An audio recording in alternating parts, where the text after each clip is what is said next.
Hoy vamos a charlar sobre una ruptura, pero ojo, no una ruptura cualquiera, ¿eh? Vamos a meternos de lleno en ese momento en que el mundo, así como se lo conocía por siglos, se hizo pedazos. Y esto no es solo una clase de historia de la ciencia, para nada. Es la historia de un desencantamiento masivo, uno que cambió para siempre lo que significa ser humano. Para que entendamos bien la magnitud de este quiebre, pensemos en algo mucho más personal. ¿A quién no le pasó alguna vez que se le vino el mundo abajo? Por ahí con un primer amor, ¿no? Esa primera vez que sentís que el corazón se te hace 1000 pedacitos. Son frases que nos suenan, ¿verdad? Ese sentimiento de que, de repente, te sacan el piso, de que todo lo que le daba sentido a tu vida ya no está. Bueno, justamente esa sensación de pérdida total es la clave para viajar en el tiempo y entender qué sintió la humanidad hace unos 500 años. ¿Y qué pasa después de esa ruptura? Pasa el tiempo, uno toma distancia y empieza a ver las cosas de otra manera. Esa persona que parecía un ser de luz, perfecto, casi celestial, resulta que era una persona normal. A eso le llamamos desencantamiento. Y bueno, mientras algunos juntan plata para borrarse un tatuaje con un nombre, la humanidad entera tuvo que procesar que su lugar en el universo no era tan especial como creía. Ok, viajemos a ese mundo, al de antes de la ruptura. Un mundo que se sentía estable, ordenado y sobre todo muy acogedor. Un universo que parecía hecho a la medida del ser humano. Este era el famoso paradigma aristotélico-ptolemaico. Y miren que no era solo una teoría de astronomía, ¿eh? Era una forma de ver el mundo, una cosmovisión completa. La Tierra quietita en el centro, el Sol, la Luna, los planetas, todos girando a nuestro alrededor en esferas perfectas. Todo, absolutamente todo, tenía su lugar y un propósito asignado por Dios. ¿Había algo más seguro y reconfortante que eso? Y encima, este orden tenía jerarquías. Aristóteles lo había dividido en dos zonas bien claras. Abajo, en nuestro mundo, el sublunar, reinaba el cambio, la corrupción, la vida y la muerte. Éramos, digamos, lo imperfecto.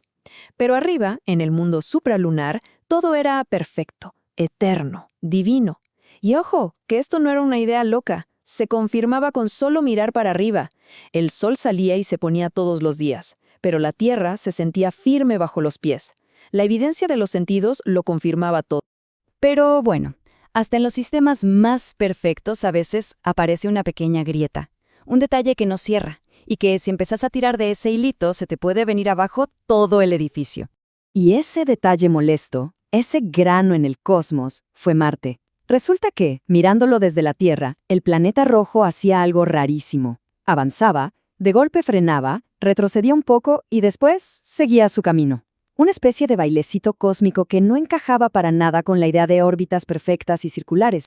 Para salvar el modelo, Ptolomeo se inventó una solución súper compleja, los epiciclos. A ver si se lo imaginan. Círculos girando sobre otros círculos. Funcionaba para predecir, sí, pero era un parche, una complicación innecesaria. Y siglos después aparece Copérnico y propone algo mucho más simple. Che, ¿y si el que está en el centro es el Sol y nosotros giramos alrededor? Y listo. De repente el bailecito de Marte se explicaba de una forma mucho más elegante. Y en la ciencia, esto es clave. La explicación más simple muchas veces es la que gana.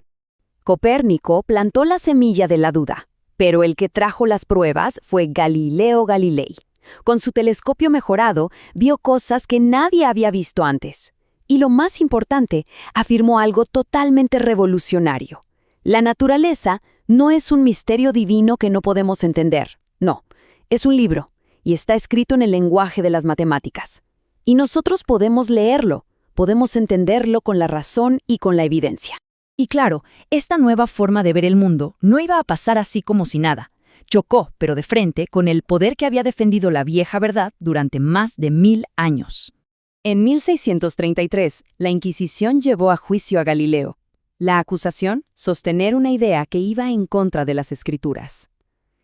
La defensa de Galileo eran los números, la evidencia, lo que veía con su telescopio. Pero no alcanzó. Lo condenaron a retractarse y a pasar el resto de su vida bajo arresto domiciliario.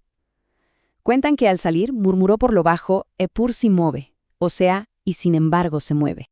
Galileo murió sin que se le reconociera la razón. La historia a veces se toma su tiempo. un tiempo muy, pero muy largo. De hecho, tuvieron que pasar... Sí, leyeron bien. Tuvieron que pasar 359 años para que la Iglesia admitiera oficialmente que Galileo tenía razón. Un reconocimiento que, digamos, llegó un poquito tarde, ¿no? Y acá está la gran paradoja de todo esto. Perdimos nuestro lugar de privilegio en el centro del cosmos. Fue un golpe terrible a nuestro ego como especie. El mundo se desacralizó. Pero a cambio, ganamos algo inmenso, la conciencia de que podíamos entender el universo, de que la razón era una herramienta para dominar y transformar la naturaleza para nuestro beneficio. En resumen, saber es poder. Entonces, ¿qué pasó con esa vieja tensión entre ciencia y fe? ¿Siguen peleadas a muerte? Bueno, la verdad es que hoy la relación es mucho más compleja. Tiene muchos más matices. Hoy podríamos decir que la ciencia y la fe juegan en canchas distintas. La ciencia se pregunta el cómo. ¿Cómo funcionan las cosas? ¿Cuáles son las leyes de la física? Todo lo que se puede medir. La fe, en cambio, se pregunta el para qué, las preguntas sobre el sentido de la vida. Y el debate ya no es si la Tierra gira alrededor del Sol. Hoy, la fe se mete en los cuestionamientos éticos sobre lo que hacemos con la ciencia, la inteligencia artificial, la ingeniería genética. La gran pregunta es, ¿todo lo que podemos hacer, realmente debemos hacerlo? Y es fundamental recordar que la historia no es una simple batalla de ciencia contra religión, para nada. Miren, la teoría del Big Bang la propuso un sacerdote, Georges Lemaitre. Las bases de la genética las sentó un monje, Gregor Mendel. Y gigantes como Einstein o Max Planck eran personas con profundas inquietudes espirituales. La relación es mucho más rica de lo que parece. Y todo esto, ¿qué tiene que ver con nosotros, acá, hoy, en la universidad? Bueno, como futuros profesionales, ya sea en ingeniería, medicina, derecho o economía, heredamos este legado. La ciencia nos da un poder inmenso para transformar el mundo, y con ese poder viene una responsabilidad ética gigante. Ahora, una pregunta para que nos quedemos pensando. Si el modelo del universo, que fue una verdad absoluta por 1500 años, pudo caer, ¿qué pasa con los paradigmas de hoy? ¿No podría pasar lo mismo en las ciencias sociales? ¿Qué pasaría si una teoría económica o social fundamental, en la que se basa toda una carrera universitaria, de repente empieza a mostrar grietas, fisuras, frente a la evidencia de la realidad? Y con esto volvemos al principio, a la ruptura, al corazón roto. ¿Qué pasa cuando se cae esa idea de la que nos enamoramos intelectualmente? ¿Esa que guió nuestra práctica profesional durante años? ¿Qué hacemos?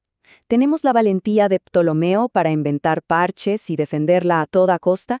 ¿O la de Copérnico para aceptar una verdad más simple, aunque duela? La historia de Galileo, en el fondo, no es solo sobre planetas y estrellas.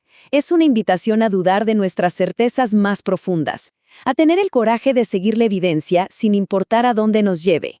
La pregunta final, entonces, es para cada uno de nosotros. ¿Estamos listos para nuestro propio desencantamiento?